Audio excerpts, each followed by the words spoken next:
NBA remains on LeBron James' watch after he informed the Lakers earlier this week that he will play season 24 elsewhere. And it's been a busy offseason to date. The Lakers looking to move towards the future. On June 24th, we found out that Austin Reeves intends to sign a 4-year max deal. Then it was Tuesday this week. LeBron let the Lakers know they could move on without him as he is leaving the organization to become a free agent.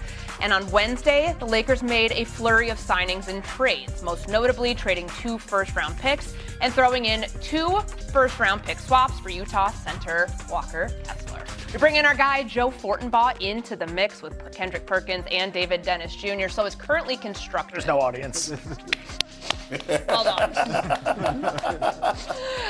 So as currently constructed, is this Lakers roster better today than it was when LeBron James was playing? No, maybe they'll get there in the future, but you're losing a lot of key things here. Number one, he can still play. He might not be elite, but he can still play. He's also coming at a discount to wherever he's going to go, so the value he adds to a team on a cost per basis is going to be extraordinary. We just watched Jaylen Brown get moved out of Boston because in part of how much he costs. LeBron's going to be so cheap, he's going to come out as one of the most valuable players in the NBA this year. So that's number one. Number two, the interest level in the Lakers plummets with him gone. Plummets. It's still the Lakers. We're still interested, but we're not nearly as interested. And if we're not nearly as interested, tickets, jerseys, all that stuff goes out the window. And then number three, who takes all the heat every time something goes wrong in LA? Whether it's his fault or not, LeBron's been your bulletproof shield for the better part of a decade. That's not going to happen anymore. Everybody else who's been able to hide behind LeBron, now all of a sudden, you're going to be in the spotlight. Heat's coming for you. So no, not better off today now that LeBron's gone. A new big three, David. Walker Kessler, Austin Reeves, Luka Doncic. Is that big three in this roster as it stands better than when it had LeBron? So on a annual, like from last year to this year, they're probably going to end up in the same spot as they were with LeBron James. I see them as probably a first-round exit, even though they've signed Austin Reeves and they got Milk Chamberlain over there, Walker Kessler doing this thing as a big. But for the long haul, they needed to move on from LeBron James. They need to move on, and they don't want to do this is the final hurrah for LeBron. They want to get into the Luka Doncic era. They wanted to move on to building around him, and they really could not do that with LeBron James because, as you said, LeBron James had taken a discount. He was not taking a discount to come back to LA. For LA, he was going to tax them for what he had been doing there and what he felt like he owed from that team. So he was going to take up a massive amount of that cap room. He's only taking that discount to go somewhere else to make him happy. So they were not going to be able to make these moves in LA. So I think for the overall next 2 to 3 years, for them to move into fully the Luka Doncic era, not have 1 foot in the LeBron era, 1 foot in the future, I think it was an overall benefit for the Lakers to just see what you have with this guy and try to build around who is going to be the future of your organization. I'm sorry, but if I feel like it's a lot of disrespect right now, especially from you, Joe, when it comes to the Los Angeles Lakers, the brand in itself. Okay, like, let's put some respect there. It's still the Lakers. On top of that, you have an international superstar in Luka Doncic. Luka Doncic is still must-see TV. Luka Doncic is still going to put butts in the seat. Luka Doncic is still going to sell jerseys. He led the league in scoring last year. Like, Luka Doncic is still one of those dudes. So on top of that, what you added around him, the Lakers are going to be one of the better, if not the best offensive team in the league. Now, do they have some defensive, issues that they need to address on the perimeter? Absolutely.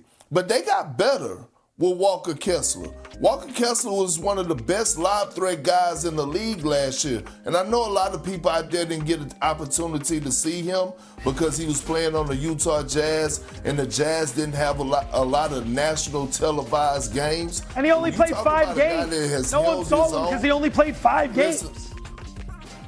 Listen, well, he's going to play more. He's going to play more, and you're going to see the value in him. What I'm telling you is, I think Rob Pelinka has done an outstanding job because, make no mistake about it, when LeBron James announced that he was leaving the Los Angeles Lakers, the Lakers were on life support. All of a sudden, Rob Pelinka became a miracle worker.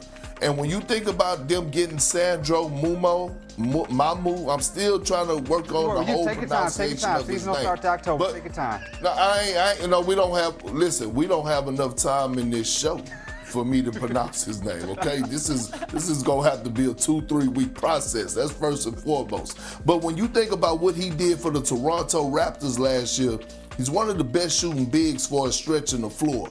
So offensively, they got what they need. Like they're gonna be right in the thick of things. It's not too many teams.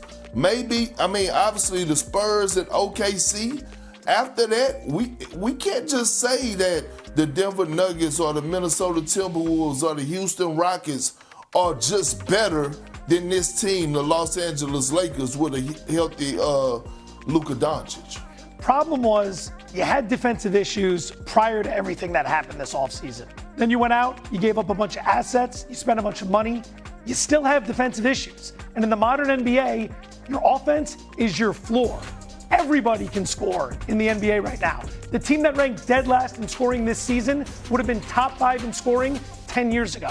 Everybody can score. When you get to the playoffs, it's about stops. You saw it with the Spurs against OKC, and then you saw it again in the Knicks series when offenses go cold and legs get tired. The Lakers didn't improve their defense. Letting James go, it's the right move because you need to start the new era. But whether or not you got better, I disagree. I don't think the team got better. Pert, when you go to the cookout this weekend and you don't see no wings there, you're going to turn around and go home. So I don't know why you're going to accept the Lakers if they don't have any wings on their team. That's a very important part. Like, who is their starting wings going to be? Quentin Grimes? Like, no disrespect to him. They need that. They need that versatility. They need defense. They need, so like, Mamu is decent, but they need some wings on that team, and I don't know where they're going to get them from. Well, look, let me say this to you. First of all, when I go to the cookout tomorrow, I'm all about ribs and brisket, okay? I eat wings enough throughout the course of the week. So let's get that understood. Second of all, have at least 2 wings at the cookout. They had an underrated signing that flew under the radar in Colin Sexton. Colin Sexton is going to bring that tenacity and that edge that they've been missing off the bench. And I don't believe that Rob Pelinka is done. He still has room to improve to go and get the wings. But the biggest issue was to address and get quote unquote a A-list center. And I believe they went and got one of the best centers that was available on the market in Walker Kessler. All this food talk is making me really hungry. All right. On paper, the 76ers look like a team that can shift the power dynamic in the East. So is it time the rest of the conference starts worrying about Jaylen Brown and Philly? Fresh hour of First Take on the way.